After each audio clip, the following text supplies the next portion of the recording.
Praise God, hallelujah. प्रभु की स्तुति हो, हालेलुया। Amen.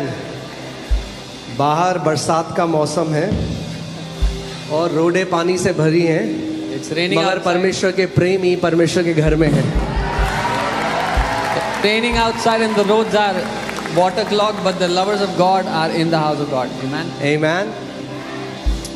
दाऊद कहता है, मेरे 1000 दिन दुष्टों के साथ रहने से उत्तम है कि प्रभु मैं तेरे घर में एक दिन रहूं। David says, rather than 1,000 days outside, it is better that I be in the house of the Lord for one day. वो कहता है, मैं तेरे घर में एक द्वारपाल की तरह जो दरवाजे में खड़ा होता है, वो एक राजा है। He says, I'd rather be a watchman outside your house. He's a king who's saying this. मगर वो कह रहा है कि मेरे लिए ज्यादा उत्तम है प्रभु। But he says, it is better for me, Lord. Amen. Amen. तो आपका ये एक दिन So this one day you're giving 1000 दिनों से उत्तम है। is better than 1,000 days. और मैं आपके लिए ये प्रार्थना करता हूँ कि जो बाहर 1000 दिन आपको नहीं दे सकते, वो ये एक दिन आपके लिए करेगा और आपके परिवार के लिए करेगा। And I pray that 1,000 days, what 1,000 days could not have given you outside, this one day will do for you and your families. Amen. आज मैं बिल्कुल समय वेस्ट नहीं करना चाहता, Today I don't want to waste any time at all.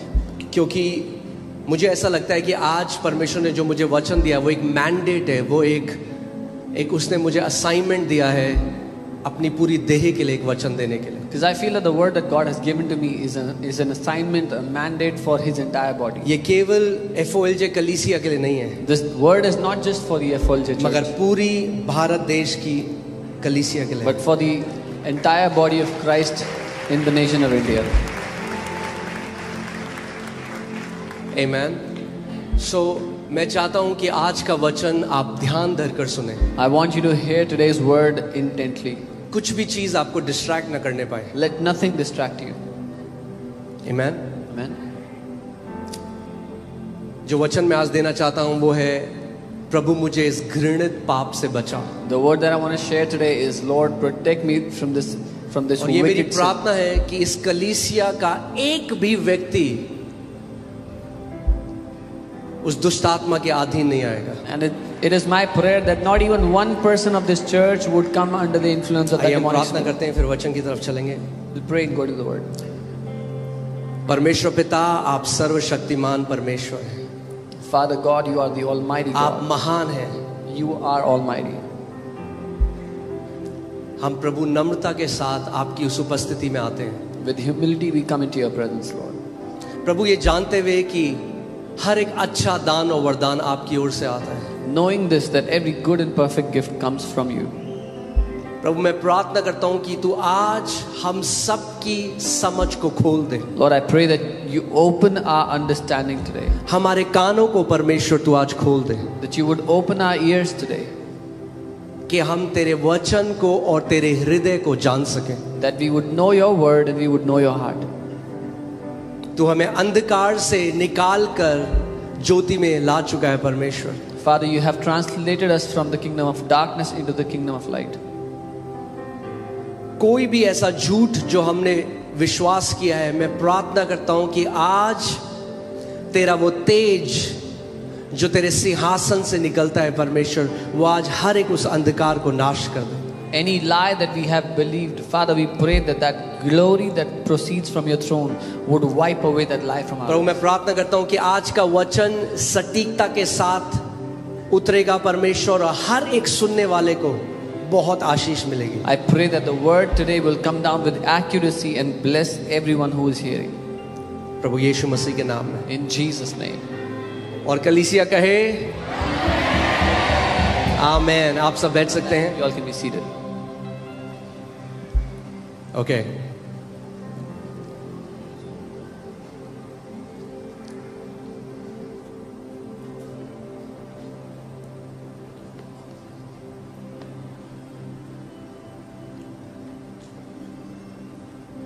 हम लोग उन समयों में जी रहे हैं जब हम जानते हैं कि प्रभु यीशु मसीह का आना नजदीक है। We are living such times when we know that the return of our Lord Jesus is imminent soon. Amen. और इसीलिए हमें एक ऐसी कलीसिया रहना है जो तैयार है. So we have to remain as a church who is ready for Him. हमें एक ऐसी कलीसिया रहना है जो पिता के हृदय को जानती है. A church that knows the heart of the Father. Amen. So वचन में जाने से पहले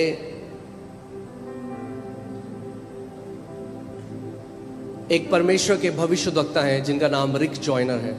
Before we go into the word, there is a prophet of God. His name is Rick Joyner. और उनको प्रभु यीशु मसीह ने सीरीज में, बहुत सारी सीरीज में दर्शन दिए. And the Lord gave him many visions, one after the other in a series. और उन्होंने उन जो दर्शन उनको मिले, उन्होंने उसको उस पे एक पुस्तक लिखी. And the visions that he received, he wrote a book on those visions. और वो इतनी शक्तिशाली है. And it is such a powerful book. और मैं उसका एक अंश आपके सामने पढ़ना चाहता हूँ. I want to read a portion of that book to you. Amen. ध्यान देकर इसको सुनिएगा. Hear it carefully. ये ऐसे उनका दर्शन इस तरीके से शुरू होता है. This is how his vision started. शैतान की सेना इतनी बड़ी थी कि जहां तक मैं देख सकता था वहां तक फैली हुई थी, या अलग अलग भागों में विभाजित थी, जिनमें से प्रत्येक ने अलग अलग झंडे उठाए हुए थे. सबसे आगे की टुकड़ियां घमंड, झूठी धार्मिकता, मान सम्मान, स्वार्थी महत्वाकांक्षा, अधर्मी न्याय और ईर्ष्या के झंडे तले मार्च कर रहे थे. सो उन्होंने देखा कि दुष्ट आत्माएं हैं जो परमेश्वर के लोगों के विरोध में एक बड़ी सेना है. So he saw a huge army of demonic spirits against the people of God. मेरी दृष्टि के दायरे से परे इन दुष्ट टुकड़ियों के अलावा और भी कई टुकड़ियां थी, लेकिन ये जो आगे चल रही थी नरक से आई सारी टुकड़ियों में सबसे शक्तिशाली लग रही थी. इस सेना का मुखिया स्वयं शैतान था, जो भाइयों पर दोष लगाने वाला है. The demonic army was so large that it stretched as far as I could see. It was separated into divisions, with each carrying a different banner. The foremost divisions marched under the banner of pride, self-righteousness, respectability, selfish ambition, unrighteous judgment, and jealousy. There were many more of these evil divisions beyond my scope of vision, but those in the vanguard of this terrible horde from hell seemed to be the most powerful. The leader of this army was the accuser of the brethren himself. मैं चाहता हूं कि इस बात को आप एक mental note बना लें और इस बात को याद रखें कि शैतान को भाइयों पर दोष लगाने वाला कहता है परमेश्वर का वचन. I want you to make a mental note that the Bible calls Satan the accuser of brethren. क्या कहा गया शैतान को? भाइयों पर दोष लगाने वाला. He is called the accuser of brethren. प्रकाशित वाक्य 12 उसका 10. Revelation 12 verse 10. फिर मैंने स्वर्ग से ये बड़ा शब्द आते हुए सुना, अब हमारे परमेश्वर का उद्धार और सामर्थ और राज्य और उसके मसीह का अधिकार प्रकट हुआ है, क्योंकि हमारे भाइयों पर दोष लगाने वाला जो रात दिन हमारे परमेश्वर के सामने उन पर दोष लगाया करता था, गिरा दिया गया है. Then I heard a loud voice saying in heaven, now salvation and strength and the kingdom of our God and the power of his Christ have come. For the accuser of our brethren who accused them before our God day and night has been cast down. ठीक है, याद रहेगा आपको. शैतान को क्या बोला गया है? भाइयों पर दोष लगाने वाला. वो किन भाइयों की बात कर रहे हैं? Satan is called the accuser of brethren. Which जो हम brothers? विश्वास में भाई बहन है, जो हम एक परिवार हैं. The brothers and sisters who are believers in the family of God. Amen. और आगे अगर आप इसको पढ़ेंगे, उसमें लिखा है कि हाय पृथ्वी वालों पर, क्योंकि वो बड़े क्रोध के साथ पृथ्वी पे आता है. सो उसका एजेंडा बदला नहीं है. And if you read ahead, it says, "Woe unto the people who of the earth, because he is angry and he's coming to the earth." His agenda has not changed. Amen. आगे आगे आगे बढ़ते हैं. हालांकि ये सेना विशेष रूप से चर्च के खिलाफ मार्च कर रही थी, लेकिन ये जिस पर भी हो सके उस पर हमला कर रही थी. इस सेना की मुख्य रणनीति हर संभव स्तर पर संबंधों में दरार पैदा करना था. क्या था? ये जो सेना है, इसकी मुख्य रणनीति क्या थी? What was their main strategy? रिश्तों के बीच में दरार पैदा करना. To bring divisions between relationships. पवित्र आत्मा का अभिषेक यहाँ पे. मैं आपको बता रहा हूं, आज अगर आप इस वचन को ग्रहण करोगे, आप वैसे नहीं जाओगे. The anointing of the Holy Spirit is here. If you receive this word today, you will not go back same. आज परमेश्वर अपनी देह से कैंसर को चंगा करना चाहता है. God wants to heal his body from a cancer.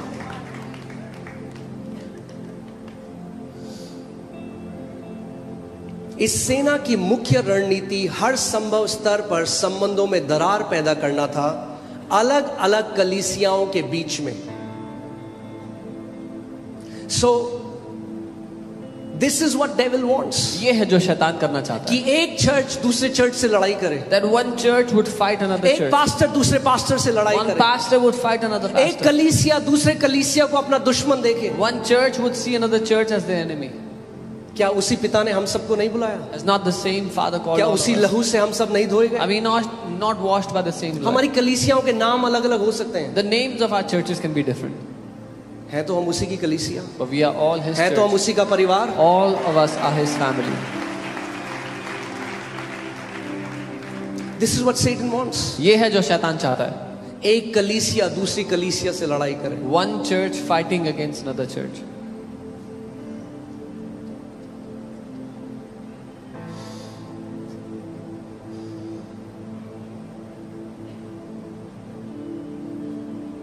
कुछ लोग हंस रहे हैं. अगर आप हंस रहे हैं, आपको अपने दिल को जांचने की जरूरत है. If you're laughing about this, you need to check your heart. मैं चाहता हूं आज आप बहुत अच्छे से इस वचन को सुनो. I want you to hear this word intently today. अलग अलग कलीसियाओं के बीच में, Between different churches. एक कलीसिया और उसके पास्टर के बीच में, पति और पत्नी के बीच में, बच्चों और माता पिता के बीच में, और यहां तक कि बच्चों में एक दूसरे के साथ भी. उन दुष्ट आत्माओं को चर्चों, परिवारों या व्यक्तियों में उन प्रवेश के स्थानों का पता लगाने के लिए भेजा गया था जहां ठोकर खाना, कड़वाहट और अशुद्ध लालसा जैसी दुष्ट आत्माएं फायदा उठाकर जगह बना सकें. Although this army was marching specifically against the church, it also was attacking anyone that it could. The primary strategy of this army was to cause division on every possible level of relationship.